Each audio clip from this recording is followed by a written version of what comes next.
Hi friends and welcome back to Ziyas recipes. അപ്പോൾ ഇന്ന് നെയ്ച്ചോറിൻ്റെയും ബിരിയാണീൻ്റെയൊക്കെ കൂടെ കഴിക്കാൻ പറ്റിയിട്ടുള്ള നല്ല സൂപ്പർ ടേസ്റ്റി ആയിട്ടുള്ള ഒരു സലാഡിൻ്റെ റെസിപ്പി ആയിട്ടാണ് വന്നിട്ടുള്ളത്.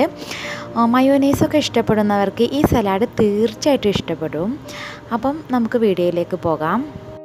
അപ്പോൾ അതിന് വേണ്ടിയിട്ട് ഞാനിവിടെ കുറച്ച് മയോനൈസ് എടുത്തിട്ടുണ്ട്. ഏകദേശം 2 എഗ്ഗ് വെച്ച് തയ്യാറാക്കിയിട്ടുള്ള മയോനൈസാണ്. അപ്പോൾ മയോനൈസ് ഉണ്ടാക്കുന്ന വീഡിയോ ഒന്നും ഞാനിതിൽ അപ്ലോഡ് ചെയ്തിട്ടില്ല. കാരണം തീർച്ചയായിട്ടും എല്ലാവർക്കും മയോനൈസ് ഉണ്ടാക്കാൻ അറിയാമല്ലോ, അതുകൊണ്ടാണ് അപ്ലോഡ് ചെയ്യാത്തത്. പിന്നെ നമ്മളെടുക്കുന്ന ഫ്രൂട്ട്സും വെജിറ്റബിൾസിനും ഒക്കെ അനുസരിച്ച് വേണം നമ്മൾ മയോനൈസും ചേർത്ത് കൊടുക്കാൻ. ഇനി ഇതിലേക്ക് ഒരു 1/2 കപ്പ് ഫ്രഷ് ക്രീം ചേർത്ത് കൊടുക്കുന്നുണ്ട്. ഞാനിവിടെ അൽമറായിൻ്റെ ഫ്രഷ് ക്രീമാണ് ചേർത്ത് കൊടുക്കുന്നത്. അപ്പോൾ നാട്ടിലൊക്കെ ആണെന്നുണ്ടെങ്കിൽ അമുലിൻ്റെ ഫ്രഷ് ക്രീം ചേർത്ത് കൊടുക്കാം. ഇനിയിപ്പോൾ ഫ്രഷ് ക്രീം കയ്യിലില്ല എന്നുണ്ടെങ്കിൽ ചേർത്ത് കൊടുത്തിട്ടില്ല എന്നുണ്ടെങ്കിലും നല്ല ടേസ്റ്റ് തന്നെ ആയിരിക്കും. ഇനി ഇതിലേക്ക് 2 ടേബിൾ സ്പൂൺ പൊടിച്ച ഷുഗർ ചേർത്ത് കൊടുക്കാം. അപ്പോൾ പൊടിച്ച പഞ്ചസാര ചേർത്ത് കൊടുത്തു കഴിഞ്ഞിട്ടുണ്ടെങ്കിൽ നമുക്ക് മിക്സ് ചെയ്യാൻ നല്ല എളുപ്പമായിരിക്കും. അതിനാണ് ഞാൻ പൊടിച്ച പഞ്ചസാര തന്നെ ചേർക്കാൻ പറയുന്നത്.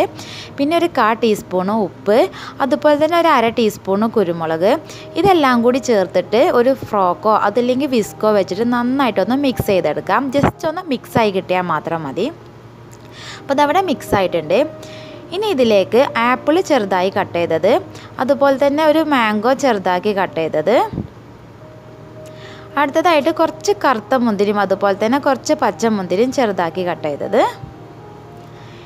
ഇനി ഇതിലേക്ക് ഒരു മീഡിയം സൈസിലുള്ള കക്കിരി ചെറുതായി കട്ട് ചെയ്തത്, ഒരു മീഡിയം സൈസിലുള്ള ക്യാരറ്റ് ചെറുതായി കട്ട് ചെയ്തതും ചേർത്ത് കൊടുക്കുന്നുണ്ട്. ഇനി നമ്മുടെ കയ്യിൽ ഉണ്ടെന്നുണ്ടെങ്കിൽ ഒരു ക്യാപ്സിക്കും അതുപോലെ തന്നെ കുറച്ച് പൈനാപ്പിളും ചെറുതാക്കി കട്ട് ചെയ്തതും കൂടി ചേർത്ത് കൊടുത്തിട്ടുണ്ടെങ്കിൽ നല്ല ടേസ്റ്റ് ആയിരിക്കും. അപ്പോൾ ഈ 2 ഐറ്റംസും ഇതിൽ എൻ്റെ കയ്യിൽ ഇല്ലായിരുന്നു, അതുകൊണ്ടാണ് ചേർത്ത് കൊടുക്കാത്തത്.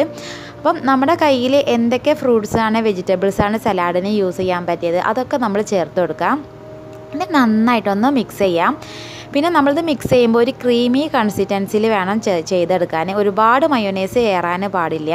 നമ്മൾ ഫ്രൂട്ട്സിൻ്റെ എല്ലാ ഭാഗത്തും എത്തുന്നത് വരെ ഒന്ന് ചേർത്ത് കൊടുത്താൽ മതി. അപ്പോൾ വളരെ പെട്ടെന്ന് തയ്യാറാക്കാൻ പറ്റിയിട്ടുള്ള നല്ല ഒരു അടിപൊളി ഒരു സലാഡ് റെസിപ്പിയാണിത്. അപ്പോൾ തീർച്ചയായിട്ടും എല്ലാവരും ഒന്ന് ട്രൈ ചെയ്ത് നോക്കാം. പിന്നെ വീഡിയോ ലൈക്ക് ചെയ്യാനും ഷെയർ ചെയ്യാനും മറക്കരുത്. പിന്നെ ചാനൽ ആദ്യമായിട്ടാണ് കാണുന്നുണ്ടെങ്കിൽ പ്ലീസ് സബ്സ്ക്രൈബ് ചെയ്യാം. Thanks for watching.